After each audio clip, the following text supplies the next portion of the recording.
안녕하세요. 1학년 한국사 전근대사 시간입니다. 전근대사 시간입니다. 다들 선생님이 안내는 한번 다 했지 싶은데 출석 체크하는 방법이 먼저 출결 체크하는 거 알죠? 지금 수업 듣기 전에 출결 체크를 했으면 그대로 있으면 되고, 출결 체크를 안 했다면 지금 출결 체크를 하고 오세요. 출석 체크를. 그 다음에 또 하나는 오늘 이 수업을 듣고 오늘 하루 안에 댓글에다가 여러분들 느낀 점이나 아니면 질문 이런 거를 적어주세요. 그래서 출석 체크하고 댓글 이 두 가지가 전부 다 되어 있어야지만 출석을 한 것으로 인정하겠습니다. 분명히 선생님 이야기했어요. 출석 체크했는데 나중에 댓글 오늘 하루 안에예요. 오늘 하루 안에 댓글을 안 달아서 결석 처리가 되었는데 나중에 선생님한테 왜 이렇게 됐냐고 이야기하지 마세요. 선생님이 여러분들 쓰는 댓글을 그날 하루가 지나고 나면 그걸 엑셀 파일로 전부 다 남겨 놓습니다. 그래서 근거 자료로 남겨 놓기 때문에 나중에 돼서 왜 출결 처리가 안 됐고 왜 내가 객언이 아니냐라고 이야기하면 선생님이 그 자료 다 보여주고 왜 출석 처리가 안 됐는지 이야기할 테니까 꼭 그날 하루 안에 댓글을 달도록 하세요. 자, 그러면 이번 시간에는 지난 시간 이어서 고조선 두 번째 시간 위만조선에 대해서 살펴보겠습니다. 지난 시간에 위만조선 이야기하면서 어떻게 해서 내려왔는지 이런 것까지 이야기한 것 같아요. 그래서 중국의 진한 교체기에 중국에서 진나라에서 한나라로 교체하는 동안에 막 전쟁으로 인해서 엄청 혼란하니까 그 혼란을 피해서 이미 중국 지역에 이주해 있던 우리 조선인 집단들이 다시 고조선 지역으로 넘어오게 된다. 이때 집단 이주했던 애들 중에서 위만을 우두머리로 하는 위만 집단이 있었는데 이들이 와가지고 기존에 있던 넘어온다 했죠. 넘어와서 이제 BC 2세기경에 위만 집단이 이주해오니까 당시 왕이었던 준왕이 이들을 환영해요. 왜냐하면 이들은 선진 철기 문화를 소유하고 있었던 애들이기 때문에 중국의 선진 철기 문화를 소유했기 때문에 고조선 서쪽 변경의 수비를 담당한, 즉 쉽게 이야기해서 관직을 줬다 이 말입니다. 우대해 줬다 이 말이에요. 그렇게 하니까 얘들이 그 우대해 준 것을 바탕으로 고조선 내에서 점점 세력을 확대해서 결국에는 기존에 있던 준왕을 몰아내고 위만이 고조선의 왕위를 차지하게 된다라는 것까지 이야기했습니다. 그러면서 여기에서 위만이 한국의 역사인 이유라고 해서 쭉 이야기했었죠. 그 다음에 이것도 이야기했죠. 준왕이 이제 내려오면서 한반도 남부에도 철기가 전파되게 된다라는 것까지 이야기했습니다. 자, 그래서 이제 이어서 쭉 보면 철기 문화의 본격적 수용입니다. 철기 문화가 이제 본격적으로 수용되어서 농업, 그 다음에 수공업 이런 것들에 대해서 더욱더 발달하게 되고 생산력이 더욱더 발달하게 됩니다. 그 다음에 철제 무기 또한 더욱더 발전되어서 결국 이러한 철제 무기는 군사력 강화로 이어져서 주변 지역에 대한 활발한 정복 활동으로 이어지게 됩니다. 옥저라든지 이런 지역을 거의 다 장악하게 됩니다. 그래서 이때 이 정복한 지역이 대단히 넓었기 때문에 중개무역을 할 수 있게 되는 겁니다. 어떻게 되는 거냐 하면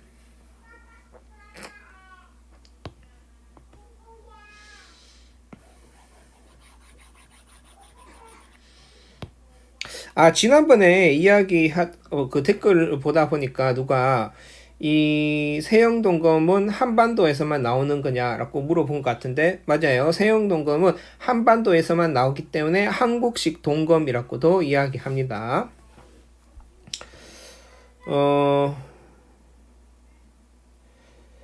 그리고 요 보면 원래 그 고조선의 영역이 대강 이야기하면 초창기하고 이래 보면 이 정도 요렇게 이쪽 지역으로 많이 연결되어 있었어요. 그러다가 연나라하고 제나라 생기고 그다음 연나라하고 싸우면서 대략적으로 한 이 정도는 빼앗겼다가 그 다음에 위만조선의 정복 활동이 활발하게 전개되면서 이쪽 지역에 있던 옥저라는 집단이 있었는데, 이 옥저라는 집단을 어느 정도 장악하면서 이렇게 장악하게 되죠.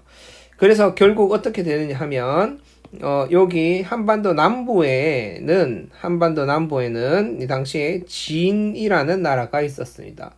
그래서 이 한반도의 남부에 있는 진이 여기 중국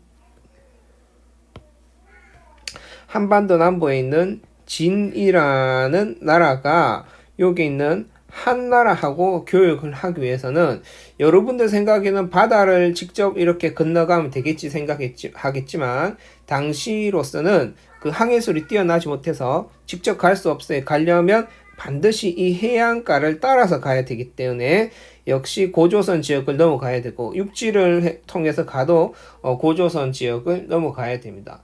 그래서 진나라가 한나라와 교역을 하기 위해서는 반드시 고조선을 넘어가야 되는데 고조선이 이를 허락해주지 않고 국경을 폐쇄해버린 거예요.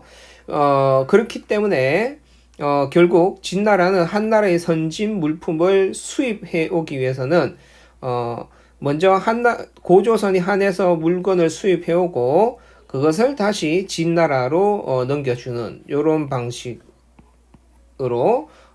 중개무역을 했다라는 거죠. 그래서 예를 들면 뭐 1,000원짜리를 사와서 여기에 10,000원에 파는 이런 식의 중개무역의 독점적인 이익을 가지고 있었다라는 거죠. 그래서 한은 중국의 한나라이고 예와 진이니까 요거는 한은 중국이고 예와 진은 한반도입니다. 그래서 한반도 사이 직접 교류를 차단했었다라는 거예요. 그러다가 고조선이 어떻게 멸망을 당하게 되느냐 하면 한무제의 침략입니다. 중국의 황제 이름이에요. 한나라의 전성기를 이끌었던 황제의 이름이 무제, 그래서 한무제라고 하는데 한무제가 침략을 해서 대단한 게 당시 중국의 전성기를 이끌었던 황제였고 이 한무제는 고조선만 침략한 게 아니라 동서남북으로 침략하지 않은 곳이 없었고 멸망시키지 않은 곳이 없었을 정도로 아주 강력한 황제였는데 이 침략을 1년 동안 계속 유지해서 싸웠다라는 것도 고조선이 얼마나 강했는지를 알 수 있는 거죠. 항쟁했는데 이게 또 더 그거 한 거는 결국에는 한무제의 군대에 의해서 왕검성이 함락된 것이 아니라 결국에는 그 내분으로 인해서 신하가 당시 왕이었던 우거 왕을 죽이고 성문을 열어줌으로써 결국 왕검성이 함락됩니다. 그래서 정확하게는 한무제의 군대에 의해서 멸망당한 게 아니라 내분으로 결국 멸망했었다라고 하게 됩니다. 근데 우리가 보통 한무제의 침략으로 멸망당했다라고 표현합니다. BC 108년에. 그럼으로써 고조선 유의민들이, 즉 고조선에 남아있던 그 백성들이 이 한무제의 군대를 피해서 한반도 남부로 이동해 가면서 결국 이 선진 철기까지도, 아주 고급 철기까지도 한반도 남부로 확산되게 됩니다. 그 다음에 그러면 이 한무제는 어떻게 했느냐? 고조선 지역에 4개의 군을 설치해요. 4개의 낭랑 뿐만 아니라 진번, 임둔, 현도 해서 4개의 군을 설치합니다. 이거를 우리는 한사군이라고 이야기해요. 한사군. 한 나라의 4개의 군. 군은 여러분들 뭐 청도군, 뭐 밀양군 뭐 이런 식으로 행정 단위입니다. 그리고 이 4개 군의 장관으로서 중국인을 파견합니다. 그래서 거의 이 지역을 옛날 고조선 지역을 중국의 지방행정구역으로 삼았다 이 말이죠. 그러면서 그 지역에 엄청나게 억압을 하고 수탈을 하니까 토착민들이 반발하게 되었었다라는 겁니다. 그래서 여러분들 원래 한군령 설치 이전에 중국에는 8조법이라는 것이 있습니다. 여기에서 중요한 거 8조법도 그 명칭을 외우는 것도 중요한데 법이 몇 개만 있다 이 말이죠. 8개만 있다. 법이 8개만 있다는 건 쉽게 이야기해서 사람들을 규제할 수 있는 조항이 8개밖에 없었다. 거꾸로 이야기하면 큰 규제가 없었다라는 걸 이야기하죠. 사람들 자유롭게 살게 했었다 어느 정도. 근데 한군현이 설치된 이후에는 법이 60여 개로 이상으로 증가했다. 이 말은 그만큼 규제가 많아졌다. 그 다음에 그만큼 억압적이었다. 뭐 이렇게 되는 겁니다. 그래서 사람들이 살기가 점점 힘들어졌다. 이렇게 생각하면 될 것 같아요.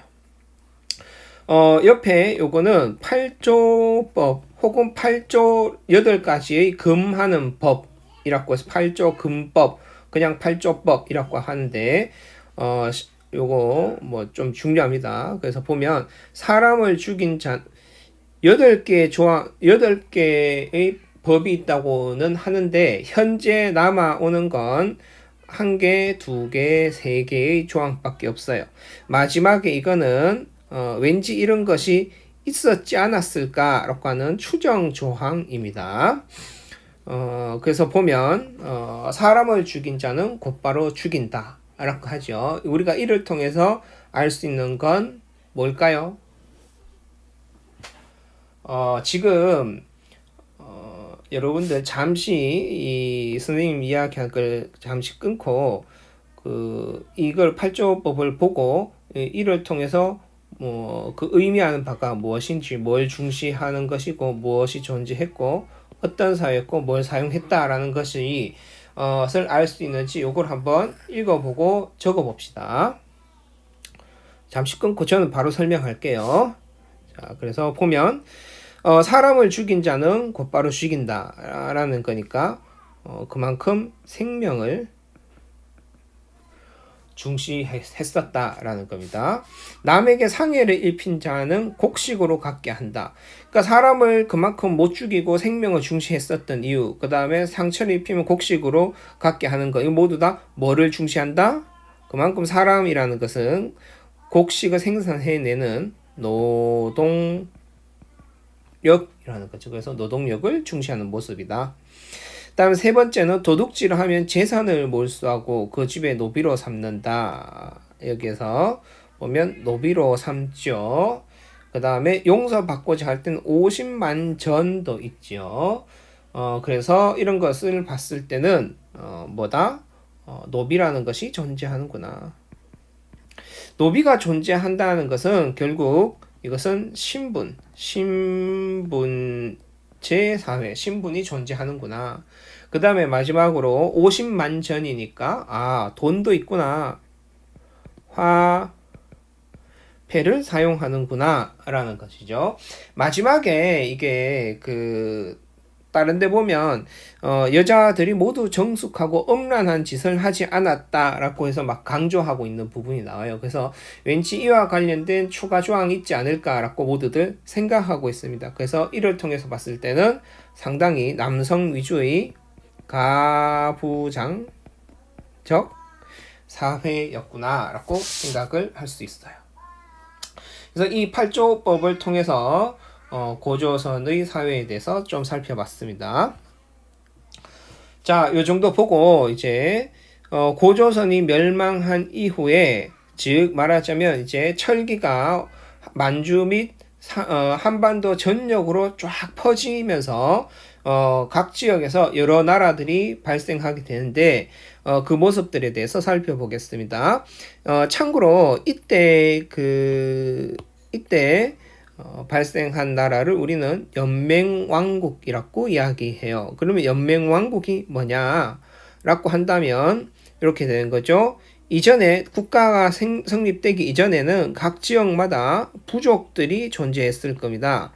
이 부족들끼리 서로 이제 싸우고 이렇게 싸우다가 보면 어떤 부족이 점점 강해지겠죠.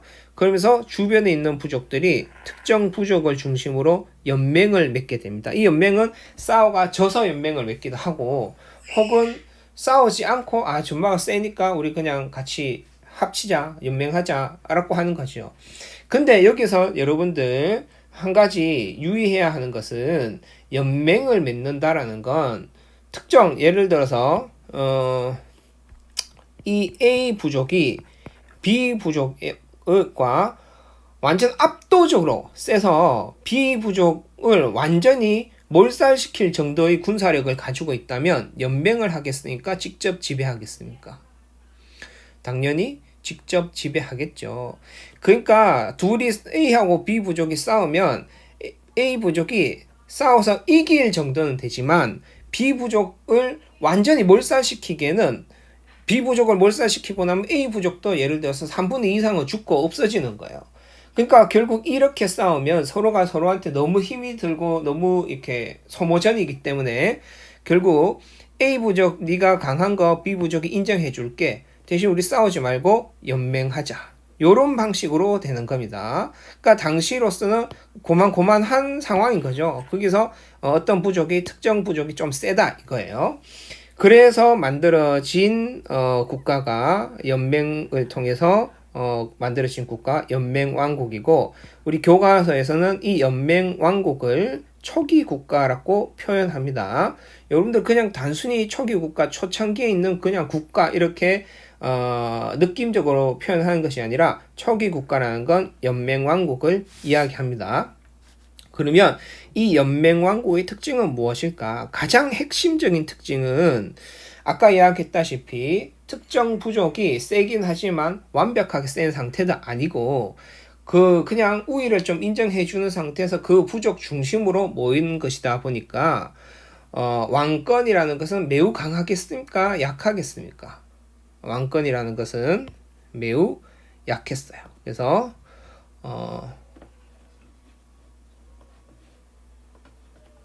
왕권이 미약했었다라는 것이죠. 그래서 보면 여기 좀 보면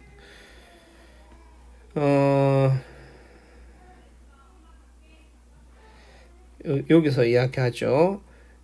A 부족이 좀 셌고, B 부족, C 부족, D 부족이 상대적으로 약했다면, 아까 이야기했다시피 B 부족하고 A 부족하고 B 부족하고 싸웠을 때 완벽한 게 아니라 A가 좀 더 강했다는 거예요. C보다 A가 좀 더 강했고 D보다 A가 좀 더 강했다는 겁니다. B하고 A하고 싸웠는데도 A가 완벽하게 B를 이길 수 없었다면, 여러분들 이 부족 국가가 세워졌을 때 A는 정말 강할까요? 아닙니다. 조금만 예를 들어서 수가 틀리면, 예를 들어서 B와 C 부족이 손을 잡는다면, 그러면 언제든지 A 부족을 갈아치우고 이 부족 연맹을 깨버릴 수 있을 정도의 힘이죠. 그 다음에 C와 D가 손을 잡는다면 그럴 수 있습니다. 그렇기 때문에 이 연맹 국가의 왕이라고 하는 A 부족은 A 부족장이 이제 왕이 되는 겁니다. 왕이 되면 이 왕이라는 건 그렇게 강하지 않아요. 매우 약합니다. 그래서 왕은 이 전체 지역을 다 다스리지도 못해요. 원래 자기가 다스리던 그 부족을 이제 왕이 다스리고 나머지 부족들도 이 본래의 부족장들이 자기 부족을 계속 다스리는 거예요. 다스리면서 왕이 언제 필요하냐? 다른 국가하고 싸울 때 이때 그냥 대표자로서 가는 거예요. 대표자로서 출전해가지고 나가는 겁니다.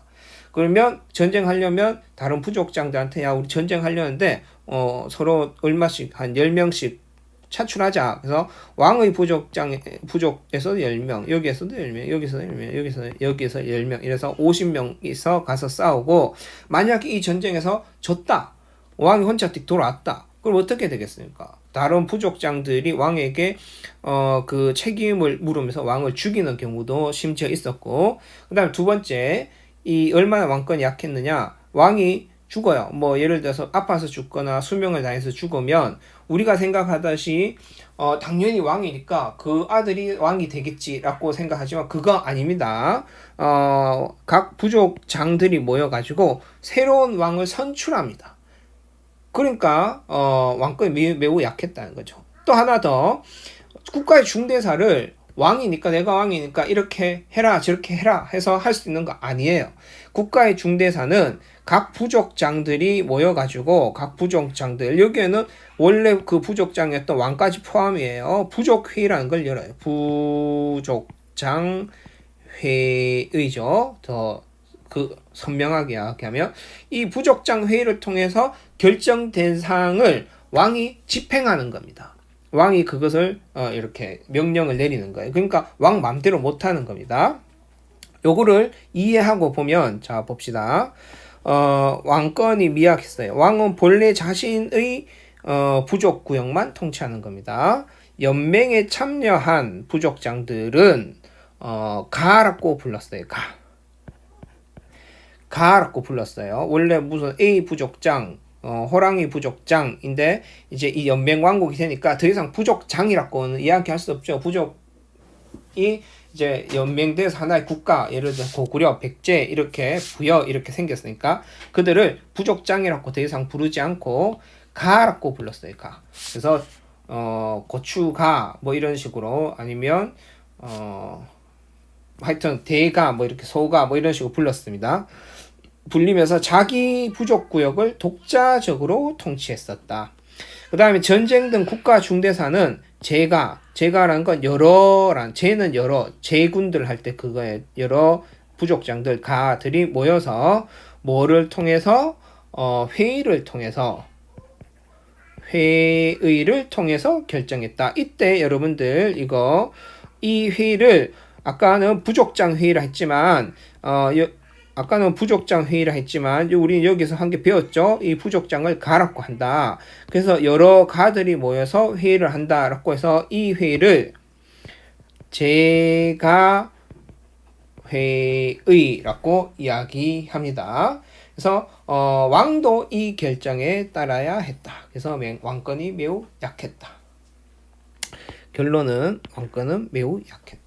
부족장의 힘이 매우 강했다. 이렇게 되는 겁니다.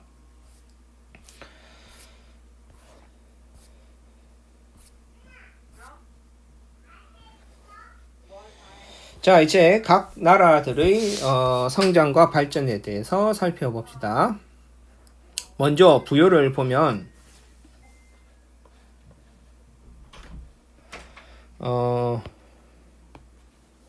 아빠 이거 찍으니까 알지? 좀 이따 이야기하지. 부여는 연맹 왕국의 형태로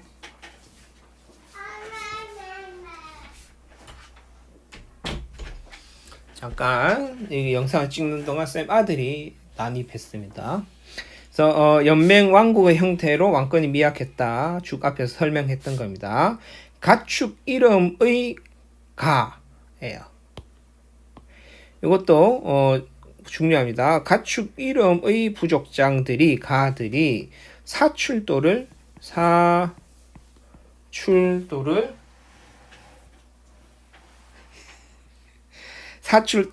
관할합니다. 이때 이 가축 이름의 가는 마가 말 맞자예요. 마가 말 부족 그다음 소부족, 개 부족, 돼지 부족 이래요. 그래서 가축 이름입니다. 마가, 우가, 구가, 저가의 부족장들이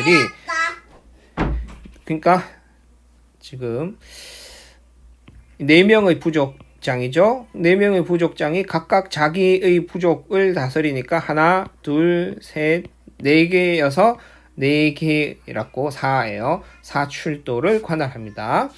그러니까 3세기 후반에 선비족의 침입으로 쇠퇴하게 되고 선비족은 유목민족, 북방 유목민족입니다.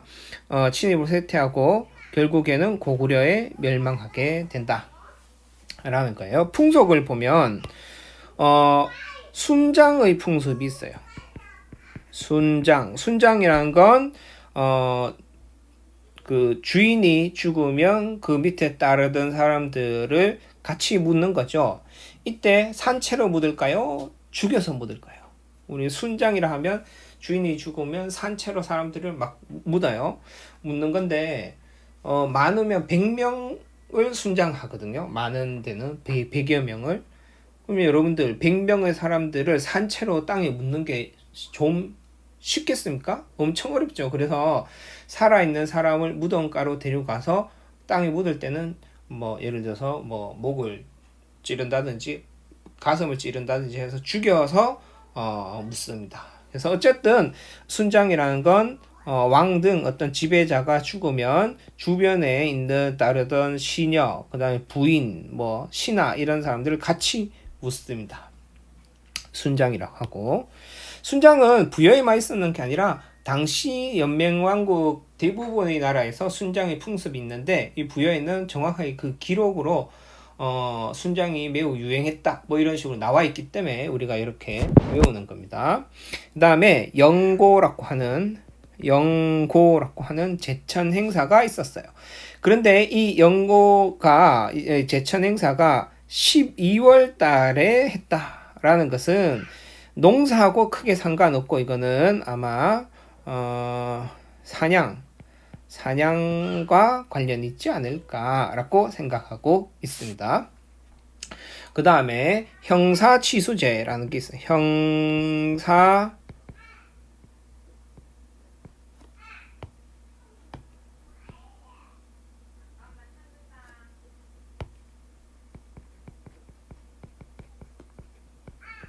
형사취수제라고 해서 그 형이 죽으면 형의 부인을 형수라 하죠. 형수를 동생이 자기 아내로 삼는 겁니다. 지금 우리가 관용으로 생각하면 되게 야만적이다 생각할 수 있지만 당시에는 그 집안의 재산과 권력을 예를 들어서 이 형이 A 부족이에요. A 부족. 근데 이 형수가 형이 죽음으로써 모든 정권을 형수가 가지게 유산 뭐 상속을 받게 되겠죠. 근데 이 형수가 비부족하고 부족장한테 다시 결혼을 하는 거예요. 왜냐하면 비부족장 입장에서도 이 많은 A 부족의 많은 재산과 그걸 가지고 있는 유산을 가지고 있는 이 형수를 데리고 가면 누구든지 데리고 가면 그 관련된 재산을 전부 다 가지는 거니까 그렇겠죠. 그래서 그 집안에서는 그 집안의 재산과 권력을 유지하기 위해서는 어쩔 수 없이 동생이 형수를 자신의 아내로 삼았다라는 겁니다. 그렇다고 해서 진짜 자신의 아내로 이렇게 그런 게 아니라 그 관련 기록을 보면 추정하는 건데 선생님 추정인데 이거는 결혼은 해가지고 아내로 삼지만 여전히 그 형수로서 실제로는 형수로서 대하지 않았을까라고 생각하고 있습니다. 그렇게 보면 되고 그 두 번째 또 형사취수제는 부여에만 나오는 게 아니라 고구려에도 좀 나와요. 그래서 형사취수제가 나오면 무조건 부여다 이렇게 보면 안 돼요. 잘 다른 것도 읽어봐서 고구려인지 부여인지를 구분해야 합니다. 그 다음에 전쟁 시에 소를 죽여서 발굽으로 길흉을 점쳤다라고 합니다. 뭐 요것도 뭐 세세한 방법이 있을 것이지만 어쨌든 요런 소를 죽여서 그 발굽으로 전쟁에서 이길 것인지 질 것인지 이런 걸 미리 예측했다라고 해요. 남의 물건을 훔친 자는 12배로 배상합니다. 그래서 우리 보통 마트에 가면 뭐 훔치다 걸리면 100배 배상 뭐 이런 식으로 있잖아요. 요 부여에서는 12배 배상이에요. 그 다음에 살인을 하면은 사형에 처했다라고 합니다. 자, 고구려로 갑시다. 고구려 역시 연맹왕국의 형태예요. 그러면 몇 개의 부족이 연맹을 했겠죠. 몇 개의 부족이 연맹했느냐? 5개의 부족. 그래서 5부족 연맹체라고 이야기합니다. 그 5부족이 뭐냐 하면 밑에 나옵니다. 계루부, 소노부, 전로부, 순노부, 관노부 이렇게 해서 5개의 부족이에요. 그래서 아까 부여 같으면 마가, 우가, 구가, 저가라고 했지만 이거는 그 이름이 좀 다릅니다. 전로부, 순노부 이렇게 돼요. 그 다음에 왕 아래에 상가 또는 고추가 등의 여러 가들이 각자 각자 관리를 거느려요. 그러니까 이건 뭐냐 하면 여러분들 이렇게 되는 겁니다. 요거 이렇게 해서 좀 설명합시다. 연맹왕국의 특징 중에 하나인데 이렇게 하나의 연맹왕국이 있고 고구려 같으면 계루부가 왕족입니다. 그러면 계루부가 다스리던 왕이 있는데 이 왕은 계루부죠. 자신이 다스리는 지역이 있고 연맹왕국 형태일 때예요. 나머지 다른 4개의 부족이 존재하는 것이죠. 그러면 상가나 고추가 등의 여러 가들은 가는 부족장이라 했죠. 즉 이 부족장 이게 소노부다라고 치면 예를 들어 소노부면 신하를 각자 다 데리고 있는 겁니다. 왕 밑에 장관 또 그 밑에 차관을 다스리고 있으면 왕과 장관 차관은 여기만 통치하는 거예요. 여기만. 소노부 지역을 못 통치하는 거예요. 그럼 소노부도 자기 지역을 통치해야 되니까 소노부 밑에 이 부족장 밑에 가라고 했죠. 부족장이라고 이제 이야기 안 합니다. 가 밑에 이 옛날에는 예를 들어서 소노부 부족장이라고 명칭이 있었다면 이제 더 이상 그러니까 소노 부족장이라고 하면 이제 그렇게 안 하고 소노부 부족장을 뭐 예를 들어서 상가 뭐 이런 식으로 부르는 겁니다. 그러면 이 밑에 장관, 차관의 신하가 각각 존재했다는 겁니다. 여기에도. 그래서 결국에는 무슨 말이에요? 왕이 여기를 대표한다는 것일 뿐이지 요 하나의 그 지역 안에서는 각각이 소노부나 계로부나 다 똑같은 존재라는 거죠. 왕과 부족장은 본질적으로 똑같다 이 말입니다. 그러니까 부족 연맹 왕국의 형태들을 이제 이야기하는 겁니다. 그래서 왕 아래 상가, 고추가 등의 여러 부족장들이 존재했지만 이들은 역시 왕과 똑같이 각자 자기 관리를 거느리고 있었다라는 거죠. 여기에서 이제 고추가라는 게 뒤에 보면 이제 조금 또 나오긴 하는데 고추가는 누구를 이야기하느냐? 계루부의 왕족 플러스 소노부에 있는 대인이라고 하면 소노부에 있는 높은 사람들 이렇게 생각하면 돼요. 그 다음에 전로부의 높은 사람들인데 그 계루부, 소노부, 전로부의 대인들 높은 사람들을 고추가라고 해서 최고 귀족으로 치면 됩니다. 그럼 왜 계루부, 소노부, 전로부를 고추가라고 해서 다른 부족장들이나 다른 부족장 출신의 집안 중에서 최고로 쳤느냐? 계루부는 왕족이기 때문에 소노부는 계루부가 있기 이전에 전왕족이에요. 이게 고구려의 건국설화를 좀 이해를 해보면 쌤이 지금 이 이야기를 일목요연하게 못하는 이유가 있습니다. 이거 일목요연하게 하면 진짜 길어져요. 진짜 길어지기 때문에 되도록이면 여러분들이 중학교, 초등학교 때 이미 다 배웠는 사실이기 때문에 여기에 있는 내용만으로 설명하려고 제가 선생님이 많이 줄였는 거예요. 그래서 여기 나오면 또 설명하고 나오면 또 설명하고 이렇게 할 겁니다. 그래서 조금 이야기가 끊어지지만 그래도 최대한 설명을 자세하게 할 테니까 잘 보도록 하세요. 그래서 요 손오부가 왜 전왕족이냐 요거 이해하려면 고구려 건국설화를 보면 주몽이 어디서 내려왔죠? 주몽이 부여에서 내려왔죠. 부여에서 뭐 오이, 마려 뭐 이런 애들하고 내려오다가 뭐 강을 건너려고 했는데 부여군이 쫓아오는데 강이 다리가 없어가지고 뭐 나는 뭐 하백의 아들이고 뭐 어쩌고 저쩌고 하니까 강에 있는 물고기들이 쫙 올라와가지고 다리를 만들어줘서 주몽이 건너고 쫙 물고기들이 사라져서 부여군이 더 이상 올 수 없었다. 뭐 이렇게 이야기한 거 들어본 적 있죠. 그 주몽이 부여에서 왕자였는데 탈출해가지고 고구려 지역 졸본 지역으로 와서 이 지역에서 고구려를 건국합니다. 근데 건국할 때 보니까 이 졸본 지역에 이미 4개의 부족 연맹체가 존재했다. 그래서 그 4개의 부족 연맹체가 존재했는 게 이겁니다. 계루부, 이거 아니죠.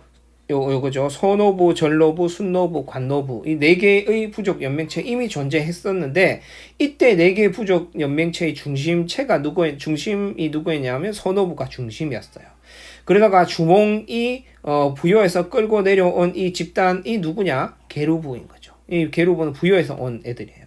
그래서 이 주몽 애들이 4개의 부족 연맹체하고 싸워가지고 어느 정도 대결을 통해서 이김으로써 이때 이 계루부 주몽은 누구의 도움을 받았느냐? 전로부의 도움을 받아서, 즉 전로부는 2인자였겠죠. 이전에 4부족 중에서. 근데 계루부 주몽을 딱 보니까 쟤하고 손을 잡으면 뭔가 좀 더 왕비족으로서 우대를 받을 수 있겠다라고 생각해서 갈아탄 겁니다. 그래서 계루부의 주몽한테 투자를 해서 둘이서 손을 잡고 나머지 애들하고 싸워가지고 이겨서 계루부 중심의 5부족 연맹체로서 고구려를 건국을 한 것이다. 이렇게 되는 겁니다.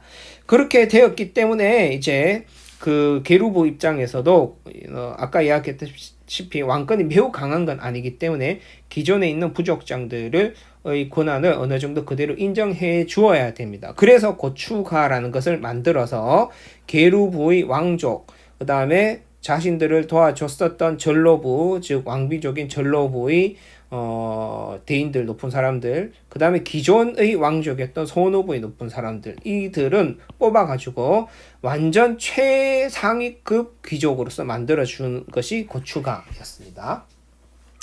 그렇게 되고 국가의 중대사는 아까 이야기했죠. 제가 회의를 통해서 결정합니다.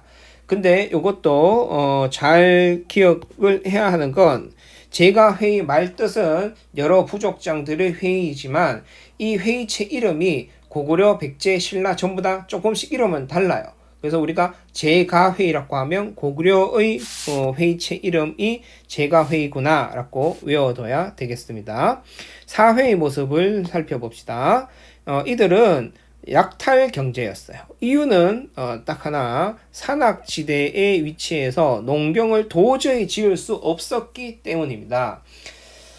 부여 같은 경우에는 아까 영고라는 걸 통해서 12월에 제천 행사를 해서 사냥의 을 주로 했었구나, 사냥에 대한 것도 비중이 크구나 라고 이야기했지만 사실 부여는 평지가 많아서 밭농사나 과실농사 이런 거는 매우 할 때가 많았어요.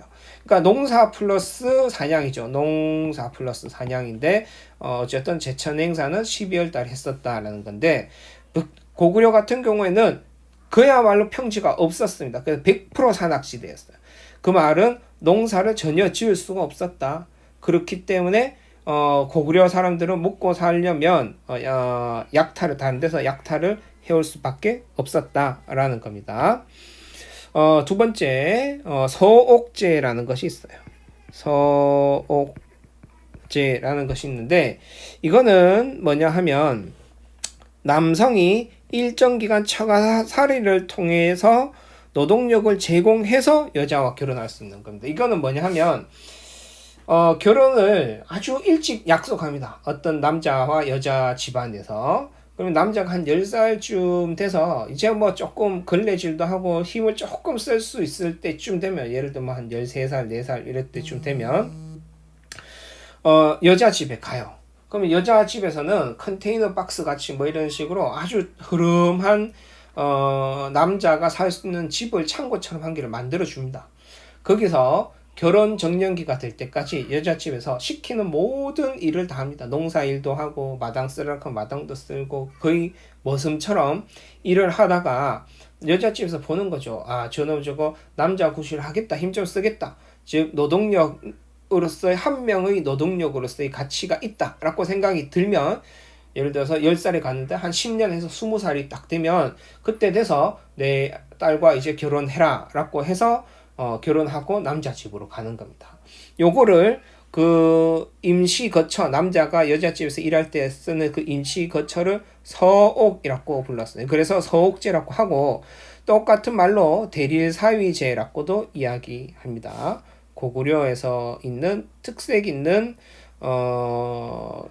결혼 제도이지만 여러분들 이 서옥제가 우리에게 제공해주는 의미는 무엇이냐라고 한다면 무엇을 중시한 것이다? 바로 노동력 중시의 모습입니다.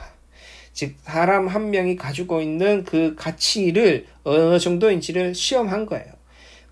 형사치수제하고 어떤 의미에서 일맥상통한다고도 할 수 있습니다. 그 다음 동맹이라는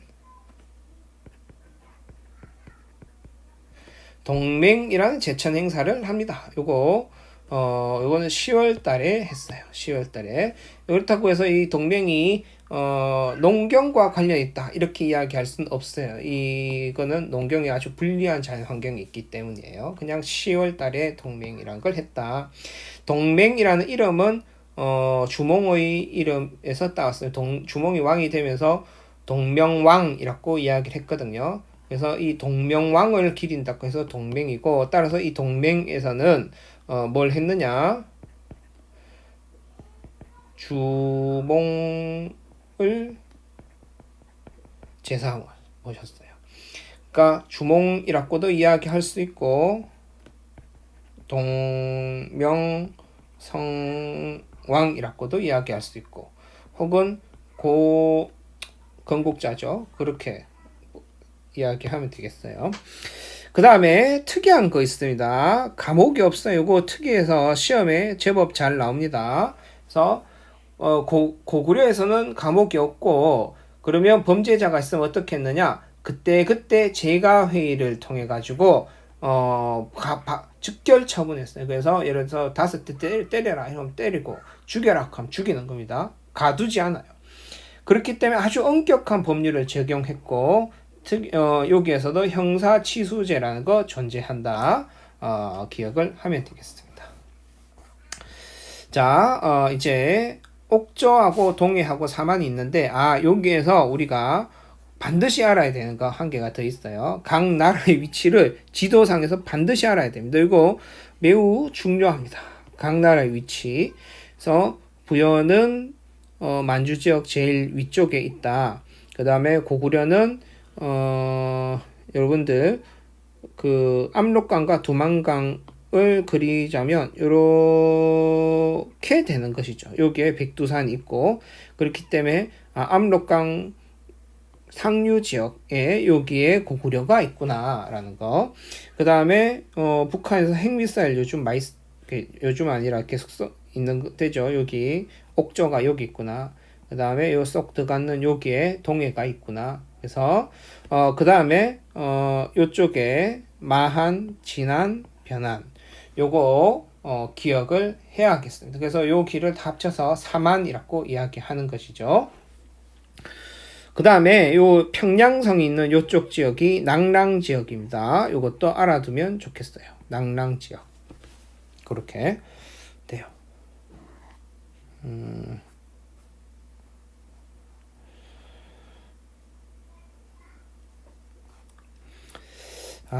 진도가 빨리 나가야 되는데, 미안하지만, 옥저 45분에 끝내려고 했는데, 옥저동의 4만만 하고 끝내도록 할게요. 자, 옥저와 동해, 요것만 하고 끝낼게요. 요 두 개, 옥저하고 동해. 위치는 아까 설명을 다 했고, 이 두 군데는, 요게 핵심이에요. 연맹왕국 단계로 성장하지 못했다. 즉, 부족에서 연맹왕국으로 발전, 오늘 부족이었다가 내일 갑자기 연맹왕국 되는 거 아니잖아요. 이게 발전이 엄청 긴 시간을 두고 서서히 발전해 나가는 거니까, 옥저하고 동해는 부족은 아니에요. 그렇다고 국가의 어느 비스무리한 형태는 띠지만 그렇다고 완전 연맹왕국도 아닙니다. 그 어느 단계에서 연맹왕국으로 성장하다가 완전히 연맹왕국으로 성장하지 못하고 중간에 멸망당한다 라고 보면 돼요. 어디에 멸망당한다? 고구려에 멸망당하는구나. 그러면 이 옥저와 동해를 다스리는 지배자, 지도자를 뭐라고 부르느냐 한다 하면 읍군 삼로라고 불린 족장, 부족장인 거죠. 들이 자기 부족을 통치했었다라고 하는 겁니다. 그래서 이 지역, 요 옥저하고 동해는 이 풍습이 시험에 매우 잘 나오는데 보면 민며느리 제도가 있습니다. 요거는 아까는 서옥제는 남자가 여자 집에 가잖아요. 반대예요. 여자가 남자 집에 미리 살다가 혼인을 하는 겁니다. 이거 역시 어떤 개념이냐면 이게 여자가 남자 집에 가서 일을 막 하는 게 아니에요. 이 경우는 이것도 역시 아주 일찍 두 집안이 혼인 약속을 하고 여자가 한 10살쯤 되면 남자 집으로 갑니다. 이번에는. 그러면 남자 집에서 이 여자들이 뭐 그런 거 많이 들잖아요. 화장도 하고 막 꾸며야 되고 옷도 막 여러 개 사야 되고 그런 거예요. 그래서 여자가 남자 집에 가면 여자의 양육 비용을 남자 집에서 다 되는 겁니다. 일을 시키고 이런 개념이 아닙니다. 여자의 양육 비용을 남자 집에 다 되고 심지어 결혼 정년기가 돼서 한 10년 키웠다가 20살 돼서 이제 결혼을 한다. 그러면 남자가 여자 집에 가서 이제 결혼을 허락해 주세요 하면서 각종 금은 보화를 다시 여자 부모님에게 바쳐요. 그러면 여자 집에서 그런 것들이 아주 마음에 든다. 그러면 결혼을 오케이 해서 승낙해서 혼인하게 되는 겁니다. 그래서 이건 역시 여성이 노동력을 생산해내는, 자식을 낳는 게 노동력 생산이라고 보는 거죠. 이거 역시 노동력 중시의 모습입니다. 서옥제 역시 노동력 중시죠. 그렇게 됩니다. 그 다음에 두 번째, 가족 공동묘가 있어요. 가족 공동묘 혹은 골장제라고도 이야기합니다. 골장제. 그러면 이게 뭐냐? 집 현관 앞에 커다란 나무 박스를 만들어서 땅에 반틈 묻어놔요. 언제든지 뚜껑을 열 수는 있습니다. 그래서 할아버지가 돌아가셨다. 그러면 땅에 가매장을 해요. 가볍게. 그러면 살이 다 썩고 나면 뼈가 남겠죠. 그 뼈를 그 나무 박스에 담는 거예요. 그러다가 그대로 계속 두다가 아버지가 돌아가셨다. 그러면 다시 아버지 가매장 해가지고 살이 다 썩고 뼈만 남으면 그거를 다시 묻는 거. 요게 골장제라고 합니다. 그 박스에 넣는 거. 그 박스에는 대대로 조상들이 뭐 뼈가 다 있는 거죠. 그 가족 공동묘 혹은 뼈만 묻는 거라고 해서 골장제 이렇게 이야기합니다. 그 다음에 요 동에서는 무천이라고 하는 제천 행사가 있었는데 이거 10월 달에 했었다. 그냥 보면 되고 그 다음에 요거 중요합니다. 책화 요거 중요합니다. 책화라는 것이 있는데 이건 뭐냐 부족 사이의 경계를 침범하였을 때 소나 말, 노비 등으로 변상하는 거예요. 그만큼 부족 그게 이제 아직 연맹왕국으로 발전하지 못했음을 이야기하는 것이기도 하고 각 부족의 독립성이 그만큼 강하다는 거예요. 그래서 A 부족하고 B 부족이 하나의 연맹으로 발전해 나가는 단계임에도 불구하고 A 부족원이 B 부족의 영역으로 가면 변상하는 그 갖는 것만으로도 변상하는 거예요. 그래서 그걸 책화라고 합니다. 그러면서도 조계혼인데 조계혼은 부족의 노동력을 번식하는 거죠. 늘리는 겁니다. 근데 부족 안에서 하면 그냥 자기의 재산을 자기가 그 안에서 쪼개는 거죠. 근데 A 부족이 B 부족하고 혼인을 맺으면 그만큼 B 부족의 재산을 조금씩 가지고 오는 거죠. 그런 의미에서 족괴혼을 합니다. 혼인은 족괴혼. 근데 침범은 못하게 책화. 이렇게 알면 되겠습니다. 그러면 3화는 다음 시간에 할게요. 지금 선생님 시계로 딱 51분인데 혹시 요게 시간 안에 못 본다 하더라도 그날 꼭 다 보고 댓글을 달도록 합시다.